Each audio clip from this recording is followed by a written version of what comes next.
नमस्कार, खबर गर्मा गर्म में आप सभी का स्वागत है। मैं हूं नीलू और मेरे साथ है मेरी सहयोगी कंचन। करते हैं आप खबरों की शुरुआत। तो लुलु मॉल में हंगामे का मामला, सुशांत गोल्फ सिटी थाने के इंस्पेक्टर अजय प्रताप सिंह लाइन हाजिर कर लिए गए हैं। शैलेंद्र गिरी बने सुशांत गोल्फ सिटी थाने के एसएचओ, विनय सिंह बने गोसाईगंज थाने के SHO. Police commissioner DK Thakur ने यह फैसला लिया है। तो लुलुगंज विवाद को लेकर अब गाज गिरी है। सुशांत गोल्फ सिटी थाने के इंस्पेक्टर अजय प्रताप सिंह लाइन हाजिर कर लिए गए हैं। शैलेंद्र गिरी, उनकी जगह सुशांत गोल्फ सिटी थाने के एसएचओ नियुक्त किए गए हैं। विनय सिंह बने हैं गोसाईगंज थाने के SHO. Police commissioner DK Thakur ने यह फैसला लिया है। हम आपको बता दें, लगातार लुलु मॉल को लेकर विवाद बढ़ता चला जा रहा था।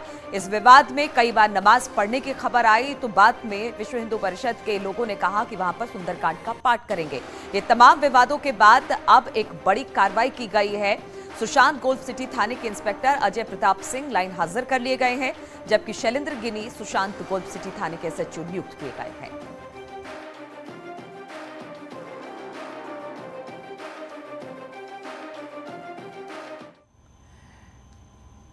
और आइए आगे बढ़ते हैं, आपको बताते हैं आगरा लखनऊ एक्सप्रेस वे पर हादसा हुआ है। ये बड़ी खबर है। खड़ी बस में जा घुसी कार सवार 3 लोग घायल हो गए हैं। ये बड़ी खबर आपको बता रहे हैं। कार ड्राइवर को नींद आने की वजह से यह हादसा हुआ है। घायलों को अस्पताल में भर्ती कराया गया। दिल्ली से बिहार जा रही थी ये बस। तो खड़ी बस में जा घुसी कार, बड़ा हादसा हुआ है और 3 लोगों के घायल होने की खबर आ रही है। तस्वीरें आ गई हैं सामने, आप देख सकते हैं इस हादसे की तस्वीरें। खड़ी हुई बस जिसमें ये जो कार घुसी, जिसमें सवार थे 3 लोग और वो तीनों घायल हुए हैं। गंभीर चोटें उनको आई हैं। तस्वीरें इस समय आप देख रहे हैं, तस्वीरें आ चुकी हैं सामने, जिसमें ये खड़ी हुई बस और आगे बोनेट पूरी तरह से खत्म हो चुका है। आगे आप समझ सकते हैं जो सवारियां होंगी उनको कितनी गंभीर चोटें आई होंगी। शीशा चकनाचूर हो चुका है और गाड़ी का आगे का हिस्सा पूरी तरह से खत्म हो चुका है। और खबर बुलंदशहर से आ रही है, जहां पर 7 साल के मासूम छात्र की हत्या का पुलिस ने खुलासा कर दिया। मासूम के कातिल 5 नाबालिग हैं, जिसमें से एक उसी स्कूल का छात्र बताया जा रहा है। पुलिस के मुताबिक आरोपियों में से एक का कुछ पैसों का नुकसान हो गया था, जिसकी भरपाई करने के लिए क्राइम शो देखकर किडनैपिंग का प्लान इन सभी ने बनाया। आरोपियों का प्लान था कि हर्ष के परिवार से फिरौती मांगी जाएगी, उसके बाद पैसों को आपस में बांट लिया जाएगा। लेकिन मासूम ने आरोपी को पहचान लिया, एक को पहचान लिया, जिसके बाद बच्चे की हत्या कर दी गई। फिर शव को अलीगढ़ के गंग नहर में फेंक दिया गया।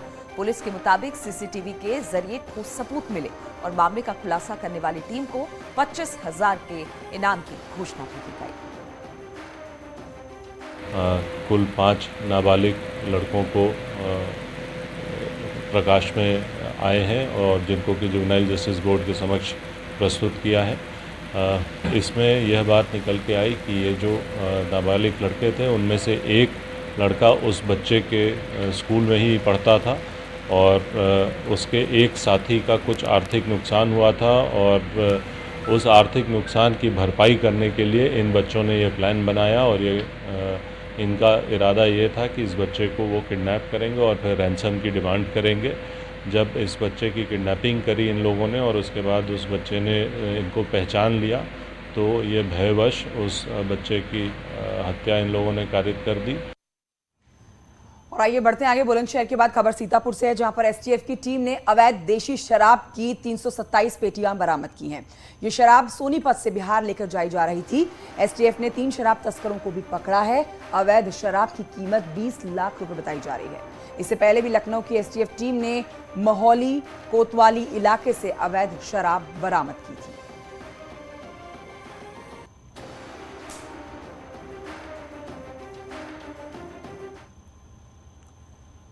और खबर जौनपुर से है, जहां पर ट्रांसफार्मर में आग लग गई, जिसमें पास के दुकान में रखी हजारों की सब्जी जलकर खाक हो गई।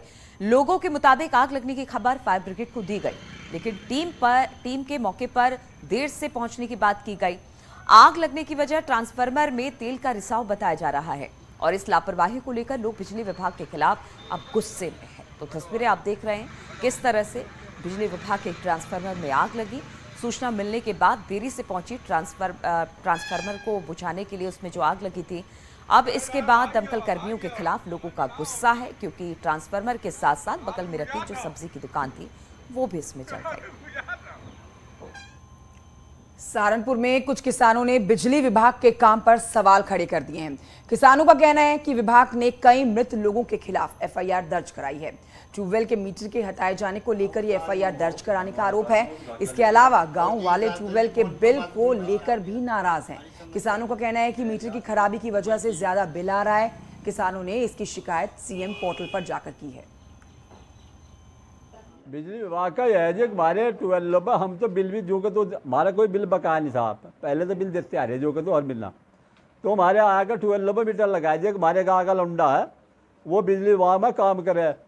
हम उन्हें पता लाते वो ठेकेदार काम करे उस शहर में मीटर लगाएगा यहाँ। तो बात यह है कि उन मीटरों में वो काटे बिल आएंगे 5,000 रुपये का, मतलब मेरा 22 दिन का बिल 5200 रुपये का। तो घर रोटी फोड़ी बंद होएगी। अल्लाह भाई कहा देगा 5,000 रुपये मिलना। चलो जी, हमने पूछा, किसी ने हमें जवाब नहीं दिया। हम मीटर जमा करके आए, सहमति था, एक्शन की सहमति थे, हमारे पास सारे सबूत है। मीटर जमा करवा लिया, रसीद दे दी, वीडियो बनी। और उन्नाव में सड़क हादसे में एक सिपाही घायल हो गया। हादसे के बाद सिपाही को जिला अस्पताल में एडमिट करा दिया गया, जहां से कानपुर रेफर कर दिया गया। अस्पताल में सीओ सिटी के साथ कई पुलिसकर्मी पहुंचे और सिपाही को भर्ती कराया गया। सिपाही अजीत की पोस्टिंग पुलिस लाइन में है। अजीत किसी काम से उन्नाव सदर कोतवाली क्षेत्र के गदनखेड़ा बाईपास के पास जा रहा था, तभी किसी वाहन ने अजीत की मोटरसाइकिल में टक्कर मार दी, जिसमें अजीत के सिर पर चोट लगी है। एमपी शाखा में चालक अजीत शाम को बाइक से किसी काम से गदनखेड़ा गए थे, वहाँ उनका एक्सीडेंट हो गया है। सूचना पे पुलिस पहुँच के उनको जिला अस्पताल लेके आई, जहाँ पे डॉक्टर ने बताया कि उनके सर में चोट है, लेकिन बहुत ज़्यादा सोचने वाली बात नहीं है, ठीक है, कंट्रोल में है, लेकिन बेहतर इलाज के लिए उनको कानपुर कराया गया। और वहीं आपको बताएं कि आगरा से खबर, जहां पर 10 साल बाद एक परिवार में खुशियों की बारिश हुई है। मां के सामने जब 10 साल के बाद उसका बेटा सामने आया तो उसको अपनी आंखों पर विश्वास ही नहीं हुआ। दरअसल साल 2012 में एक परिवार आगरा किले के सामने एक झुग्गी झोपड़ी में रहता था और इस दौरान मां आगरा फोर्ट स्टेशन पर भीख मांगा करती थी। तभी कोई उसके बच्चे को उठा कर ले गया। उसकी जानकारी जब चोरी किए गए बच्चे के भाई को हुई तो वो अपने भाई की तलाश में ट्रेन में बैठ गया, लेकिन बाल भिक्षा के आरोप में उसे भी राजकीय शिशु बाल गृह भेज दिया गया था। उसका भाई पहले से ही वहां मौजूद था। कई सालों की जद्दोजहद के बाद अब दोनों बेटों का पता लग पाया। माता पिता का कहना है कि बेटे को ढूंढने के लिए दर दर की ठोकरें खाई हैं, लेकिन अब बेटे को अपने पास देखकर काफी खुश है। ऐसा हुआ जैसे अहमदाबाद से मेरे पापा कह रहे थे, अहमदाबाद से मुझे छुड़ाया था, तो उन लोग को मैं जयपुर छोड़ के आ गया था। वहाँ पे जयपुर से छोड़ने के बाद फिर मैं अपने भाई को ढूंढने लगा। मैं बाइक हो गया था पहले? हाँ, वो स्टेशन से उठा लिया था जी। आया उठाया तो उसको मैं ढूंढने लगा। मैं तो क्या हुआ, मैं आगरा कैंट में पकड़ा गया। जैसे ही वहाँ पकड़ा गया तो फिर मैं चालन वालों के पास रहा सी कुछ। उसके बाद मैं शिशु गृह में डाल दी, जहाँ वहाँ भाई तो मिल गया मेरे को जी। हाँ, फिर वहाँ पे डरे बहुत थे। अच्छा। हाँ, किसी को बता नहीं पाए, हम लोग किसी को नहीं बताए अपने भाई के बारे में इतना। तो उसके बाद क्या, मेरी जब 10 साल उम्र हो गई तो मेरे को भेज दिया वहाँ पे फिरोजाबाद। वहाँ 8 साल रहा तो वहाँ पे सौम आ गया था। जब मैं 1 महीना रहा उसके साथ में, तो उसके बाद मुझे नकलो भेज दिया फिरोजाबाद के में, और मैं भी यहाँ आगरा के में रहा था। हम दोनों सगे भाई हैं। अब मेरे भाई को इटली गोद दिया जा रहा है। तो पहले तो मुझे बड़ा अटपटा सा लगा, कैसे भाई है ये, फिर लेकिन इसने बताया कि आगरा फोर्ट के सामने जो झुग्गी झोंपड़ियाँ उसमें हम रहते थे, 10 साल पहले वहाँ से गायब हुआ था मेरा भाई। उसे ढूंढने के लिए मैं चला गया था, तो फिर मुझे भी यहाँ बालगृह में दाखिल करा दिया। तो इस पूरी मामले को लेकर जब उसमें पड़ताल की तो फिरोजाबाद के डीएम को, बाल कल्याण समिति को मैंने चिट्ठी लिखी थी। यहाँ आगरा डीएम के सामने भी उसे पेश कराया, क्योंकि कोर्ट ने एडॉप्शन का आदेश दे दिया था